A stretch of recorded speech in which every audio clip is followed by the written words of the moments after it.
Barang siapa mengambil sejengkal tanah milik orang lain atau milik tetangga, maka Allah akan menghimpitnya dengan 7 bumi. Jadi jangan sampai kita mengambil milik tetangga melampaui batas-batas kepemilikannya. Kepada tetangga kita ini harus berlaku baik dalam bentuk menutup aib tetangga.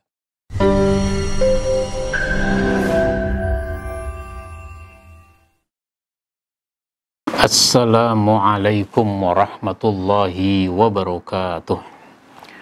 Alhamdulillahilladzi hadana lihada wa ma kunna linahtadiya laula an hadanallah. Asyhadu an la ilaha illallah wahdahu la syarikalah wa asyhadu anna Muhammadan abduhu wa rasuluh la nabiyya ba'da, amma ba'd. Saudaraku para pemirsa yang dimuliakan Allah Subhanahu wa taala. Kita lanjutkan pembahasan kita tentang akhlak kepada tetangga. Sekarang yang ketiga, yaitu tidak melampaui hak milik. Jadi kalau tetangga punya sesuatu, kita hormati kepemilikannya. Jangan sampai kita mengambil bagian dari kepemilikannya.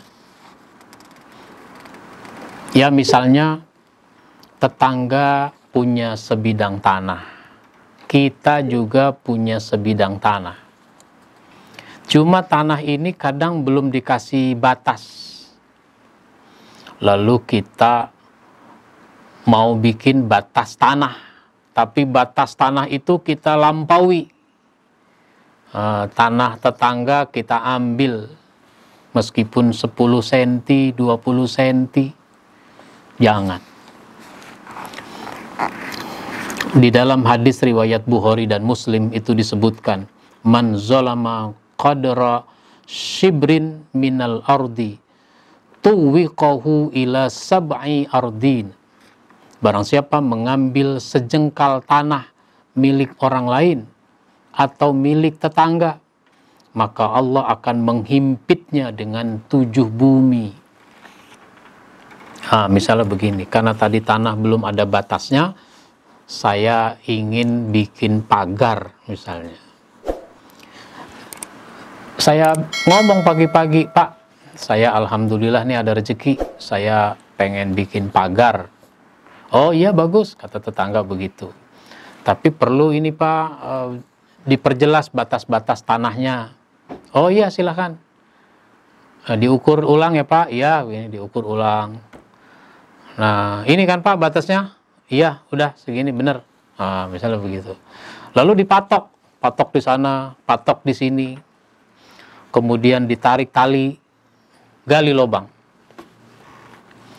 Nah, tetangga itu karena udah selesai ngukur, itu dia masuk ke dalam rumahnya. Ketika dia masuk ke dalam rumahnya, patok sini, patok sana, itu digeser. Digeser 10 cm, 15 cm, misalnya 20 cm, digeser. Kenapa saya menggesernya? Karena di situ ada pohon duren. Saya pengen pohon duren itu jadi milik saya. Geser aja ngelewati pohon duren itu. Terus ditarik lagi tali, patok, gali lubang. Sesudah gali lubang, pasang pondasi. Lalu pasang batu bata. Misalnya begitu, pasang batu bata. Sore, batu bata udah semeter tingginya misalnya. Atau setengah meter. Tetangga duduk-duduk di teras rumahnya, dia heran. Loh kok itu pohon durian kenapa jadi masuk ke situ? Itu kan punya saya. Dia mau komplain, nggak enak. Kenapa? Karena tadi pagi ngukur sama-sama, dipatok sama-sama. Tapi kenapa jadi begini? Nah itu namanya mengambil tanah milik tetangga meskipun cuma sejengkal. Orang seperti ini nanti akan dihimpit oleh 7 bumi. Jadi jangan sampai kita mengambil milik tetangga melampaui batas-batas kepemilikannya. Dan ini termasuk kategori memakan harta, mencari harta dengan cara yang batil, yang sangat tidak dibenarkan di dalam Islam. Wala ta'kulu amwalakum bainakum bil batil. Jangan kamu makan harta di antara kamu dengan cara yang tidak benar. Wa tudlu biha ilal hukam. Apalagi kamu sampai membawanya kepada hakim. Litakulu fariqam min amwalin nasi bil ismi. Biar supaya kamu bisa makan harta orang dengan cara berdosa. Wa antum ta'lamun, padahal kamu tahu ini tidak benar, ini bukan punya kamu. Nah, itu begitu. Jadi jangan sampai kita mengambil apa yang menjadi milik tetangga. Lalu yang keempat, kepada tetangga kita ini harus berlaku baik dalam bentuk menutup aib tetangga. Aib tetangga, kejelekan-kejelekan tetangga itu kan kita tahu. Apalagi kalau kayak kita di Jakarta, rumah dempet-dempet, rapet, kanan kiri, belakang, rapet-rapet rumah. Sehingga, apalagi rumah-rumah kontrakan, yang temboknya sama.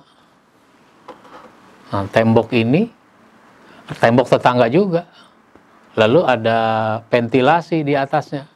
Jadi kalau tetangga ini ngomong apa, tetangga ini apalagi ribut, kita tahu, kita dengar, nggak ada kedap suara. Maka kita tahu tuh keaiban-keaiban tetangga. Apakah dia ribut sama istrinya, dia marah sama anaknya, dan seterusnya, kita tahu.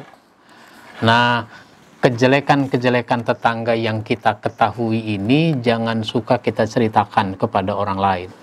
Tutup keaiban orang lain.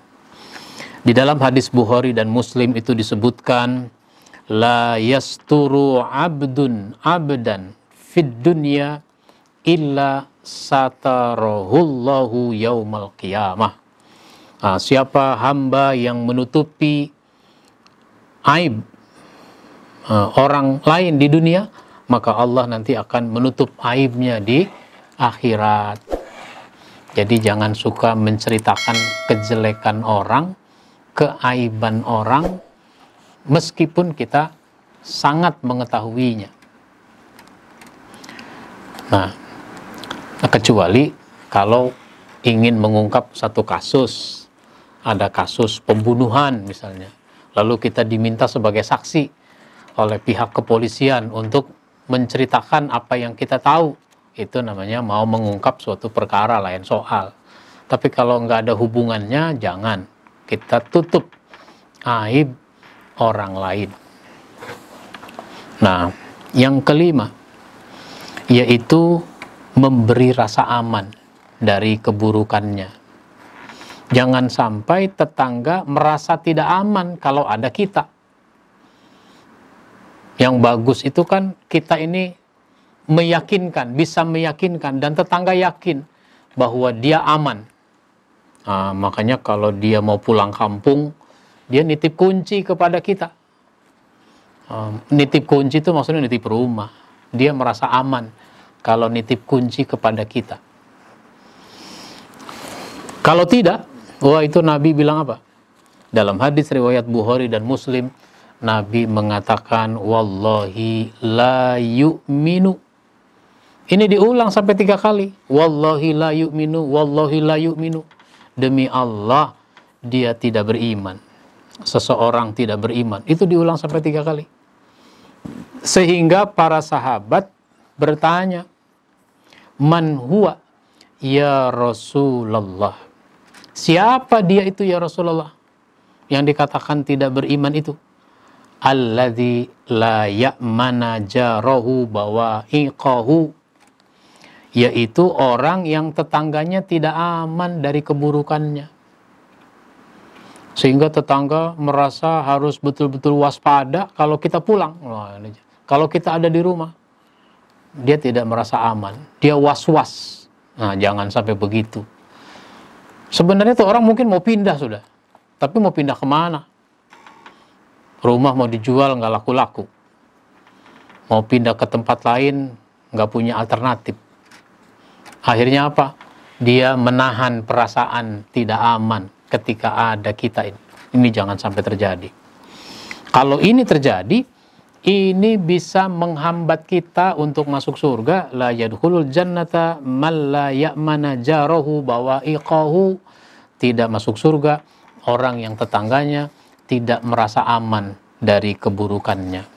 Nah, inilah hadis riwayat Muslim yang harus kita waspadai. Jangan sampai kita justru tidak masuk surga karena kita tidak bisa merasa mengamankan, tetangga merasa tidak aman dari keberadaan kita. Nah, mudah-mudahan bermanfaat. Insya Allah nanti kita sambung lagi pada episode berikutnya. Wabillahi taufiq wal hidayah. Wassalamualaikum warahmatullahi wabarakatuh.